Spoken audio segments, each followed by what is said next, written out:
EIR নিউজে আপনাকে স্বাগতম।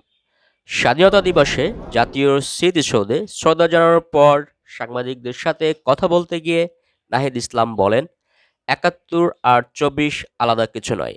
২৪-এর গণঅভ্যুত্থানের মাধ্যমে ৭১-এর চেতনা পুনর্জীবিত হয়েছে বলে মন্তব্য করেছেন জাতীয় নাগরিক পার্টির আহ্বায়ক নাহিদ ইসলাম।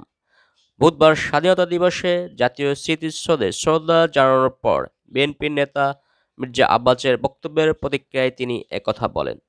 তার অভিযোগ, যারা ৭১ আর ২৪-কে মুখোমুখি অবস্থানে দাঁড় করাতে চায় তাদের উদ্দেশ্য সৎ নয়।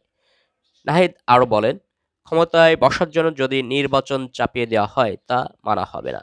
এদিকে ক্ষমতায় যাওয়ার জন্য নির্বাচন চাপিয়ে দেওয়া হচ্ছে, অন্যদিকে ফ্যাসিস্টদের পুনর্বাসনের ষড়যন্ত্র চলছে বলেও জানান তিনি। এছাড়া সংবিধান আঁকড়ে রেখে পূর্ণ বন্দোবস্তেই দেশকে নিয়ে যাওয়ার পায়তারা চলছে বলে অভিযোগ নাহিদ ইসলামের।